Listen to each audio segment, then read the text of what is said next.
انا در همین ماه رمضان سوال دادن که خوردن تخم یا اکرچکه یا کلبسه یا رالتون، خب انا آیا همین ها مقصد درست است یا نادرست است؟ البته درستند.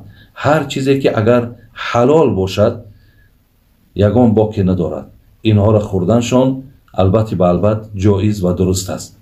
انا بسیاری از برادرها مقصد درباره همین رالتون میگن یا درباره کلبسه ها میگن. اصلا برادرای عزیز آنچه که گویم برای ما اعتبار دارد همون ترکیبات همونا هست. در ترکیباتشون، در سستوشون اگر یگان چیزی از حرام، از شبهه چیزی نباشد وای مقصد اجازت است که ما او را تناول کنیم. شما یک مثال مقصد همین بازار گوشت فروشی میرین، گوشت خری میرین، در همونجا مقصد مردم در پیشش گوشت های تیار دارن. ما چی میدانیم که همین گوشتی را که همین انسان میفروشد همین مقصد از کدام با کدام راه کشته شده است، یا همین گوشتی مقصد حلال است حرام است ما نمیدانیم. ما همون وقت برای ما اعتبار است که همون گوشت فروش میگد که مقصد من مسلمانم یا میگد همین گوشتی که هست البته حلال است. سخن همون برای ما اعتبار است. از این لحاظ خوردن اینها هم اگر آن چیزی رو که پیشتر گفتم از اینها اگر خالی باشد هیچ باکی ندارد. بعضی از خواهرها از ما سوال کردند که همین یک ماه مبارک امکان دارد که ما بعضی تبلتکه ها هست که ویا استعمال میکنیم در همین یک ماه مبارک همون بیماری زنانه ده، یعنی حیض میگن، در همون بیماری ما مبتلا نمیشیم و همین یک ماه مبارک مقصد با پررگی روزه میگیریم. بله خواهرای عزیز، اینا صاحبای کتاب دانشمندها اجازت میتین به شرطی که اگر بر سلامتی شما زیان نیارد. اگر در سلامتی زیان نداشته باشد که شما ایره خودتان میدانین، این حالت استفاده بردن از همون تبلتکه ها برای منع همون یعنی گوییم که نشدن همون بیماری زنانه انشاءالله هیچ باکی ندارد. بعضی ها سوال کردن که اگه اینجا سوال ها زیاد بودن، خواهرها برادرها سوال های تکراری هم هستن، از این لحاظ بعضی ها گفتن که اگر در این ماه مبارک ماها آبازی کنیم، آبازی فرق ندارد، خواه در داخل خانه باشد، خواه در حمام ها باشد، خواه در حوض ها باشد، خواه در دریاها باشد، همه جا برای آدمی روزدار البته مقصد اجازت است. فقط احتیاط کنین که از راه های مقصد دهان، از راه های بینی مقصد یا از راه های گوش یعنی آب به حلق شما داخل نشود. و الا اگر این احتیاط شما کرده تانین هیچ باکی ندارد آبازی کردن شما. دیگر نفرهای سوال کردن که در ماه رمضان ماها مقصد بیماریم و اگر مقصد اوکال استفاده بریم اجازت هست یا نه. اصلا برادران عزیز و خواهرای مهربان، هر کسی بیماری دارد که به سبب روزه گرفتن اگر بیماریش اوج بگیرد، شریعت اسلام اجازت دادن که این آدم حقی روزه را خوردن دارد. وقتی که خدای مهربان اگر بیماری را از او گرفت، تنش که صحت شد، بعد همین روزه هایی را که در حالت بیماری خورده بود همین ها را قضا میگیرد. زین لحاظ شما مقصد در جان خودتان جبر نکنین. بسیار از نوع بیماری هایی که چی بیماری های قندن، چی بیماری های مقصد میدن، چی بیماری های روده هستند که اینها مقصد گرفتن برای اینها بسیار مشکلات ایجاد میکند. زین لحاظ برای شما شریعت این حقوق و این اجازت داده است، فقط شماها مقصد این رعایت کنید. ولی بعضی بیماری های هست که مقصد نه چندان در او مشکلات ایجاد میکنه، اینها اگر بگیرن اجازت است. و استفاده اوکال خواهر و برادر عزیز اجازت است.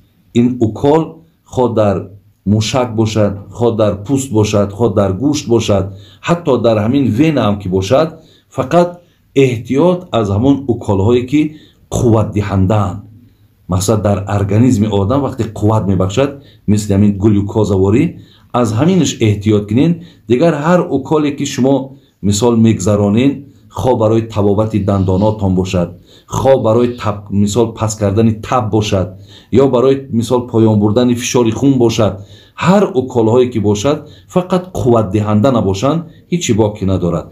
اجازت است که شما از اینها مقصد استفاده برید. خب نفری گفتن که اگر من سهوا روزه را میخورم، از یادش میبراید و خواه میخورد، خواه مینوشد، خواه حتی بازنش هم خوابگی میکند، بعدا میفهمد که وای روزه دار است. این حالت در روزه شما باقی است. شما دوام روزه هم روزه بدارید، یعنی روزه شما از این حالت شکستگی نیست، زیرا که اینها قصدا نشدن، همه اینها سهوا یا با فراموشی شدگی‌اند. یا در حالتی که برادرها سوال کردند که مقصد ما سحر خورک میکنیم و بعد سحر خورک خواب میکنیم، همین حالت یا در بین روز ما احتلامی میشیم که مردم ما میگن انا شیطان مقصد فندش کرد گفتگی، با این اصطلاح بیشتر مردم استفاده میکنن.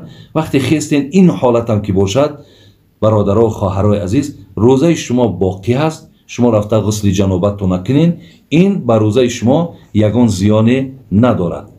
در ماه رمضان سوال کردن که اگر حجامت کنیم، حجامت به همه علاقه معروف و مشهور است. خب و همچنان خونسپاری هست که امروز در مثال جمهوری ما هم یا در کجایی که شما قرار داشته باشین، برادرها مثال 300 گرم و 400 گرم خون میسپارند تا که اون خون با برای یگان برادرای دیگر یا خواهرای دیگر یک یارده می شود. حجامت و خونسپاری بر روزه شما زیان ندارد. در رمضان پیامبر نازنین ما هم حجامه میکردن، برای همین یگان باقی ندارد. دیگر سوال کردن، گفتن که اگر ما در حالت روزدار بودیم و یکی به بیماری زنانه مبتلا شدیم، مقصد نصف روز روزدار بود، یکی از نصف روز او طرف مثال به همو بیماری زنانش مبتلا شد، آیا همین میتوند که روزه را دوام دهد؟ نه، اینها نمیتونند. وقتی در حالت حیض یا در حالت نفاس اگر کسی روزه هم که گیرد، روزش حساب نمیخورد. شما که صحت شدین، نمازها تا نزد الله مهربان بخشیده شده است. اگر 3 روز، کمترین بیماری زنانه 3 روز است، اکثرش 10 روز است. از 10 روز زیاد اگر یکی خون آمد، او را در شریعت استحاضه میگن. دیگر در او حالت او عذری هست یا بیماری هست که در داخل شما است، شما در او صورت روزه داشته میتونید. ولی در این دوامی از 3 تا 10 روزه شما روزه نگیرین که هم گناهگار میشین، هم روزه هاتون حساب نمیخورد.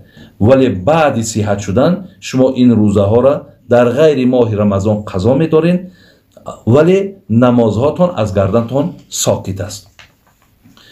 سوال دیگری که آمدن، گفتن در چشم دارو چکاندن، در چشم دارو چکاندن برادرها و خواهرای عزیز روزه را نمیشکند. ایرا مقصد هم مانندی سرمه گفتن. اگر هر کسی که در این ماه مبارک سرمه میکند، ولی سرمه اصلا سنت پیامبرمان است، پیامبرمان در چشماش سرمه میکردن و خواهرای ما برادرای ما وقتی که سرمه میکنن، یعنی اون سرمه را که زنها در چشماشون میمونن که از ظاهر از بیرون هم نمایان است، این طریق برای مردها نیست. سرمه که مردها میکنن از داخلی مقصد اون پلکای چشم سرمه میکنن، اون برای همون حتی پلک چشم هم و مقصد دوایی هم هست.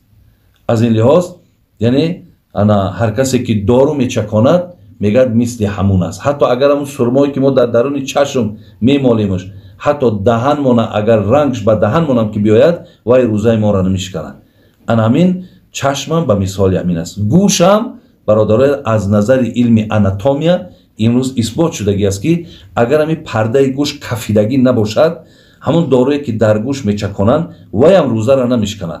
لیکن پرده اگر شکافته باشد، شکاف شدگی باشد، همونجا دارو به حلق رفتن امکان دارد. لیکن همین جمع دیدن در کار، اگر به شرطی که همون دارو مقداری باشد که دیگر به معده را نرود، همونش هم برادرای عزیز روزه را نمیشکند. آیا گفتن بسیاری در همین رمضان مردم دلشوراب می شود، قی میگیم، یعنی وقتی دلش میشورد میگرداند.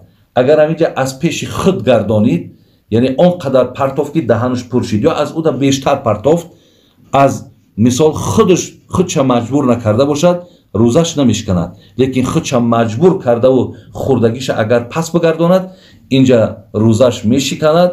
مقصد در یک روز روزه میگیرد، قضا مقصد بعد رمضان در یک روزش الکی میشکند. خب اینجا سوال شده است که فرضیت روزه را، یعنی کی بر مردم مسلمان همین روزه فرض گردید. فرضیت روزه از سال دوم هجرت بود. دوم سالی که پیامبرمون مدینه آمدن، یعنی بعد 17 یا 18 ماه میگد انا این روزه بر جمعی مسلمان ها فرض شد. اولین روزه را که مسلمان ها گرفتن برادران عزیز و گرامی، این با 26 ماه فوریه 624 میلادی که روز یکشنبه موافق میاد به همین راست آمدگی بود که انا پیامبرمون تا آخری عمرش 9 بار روزه گرفتن. یعنی همین بعد 9 بار روزه گرفتن حضرت دیگر عمرشون به 63 رسید و از دنیا گذشتند. همین 9 سال روزه داشتنش 5 سال همین 29 روزی گرفتگی است و 4 سال همین را 30 روزی گرفتگی است.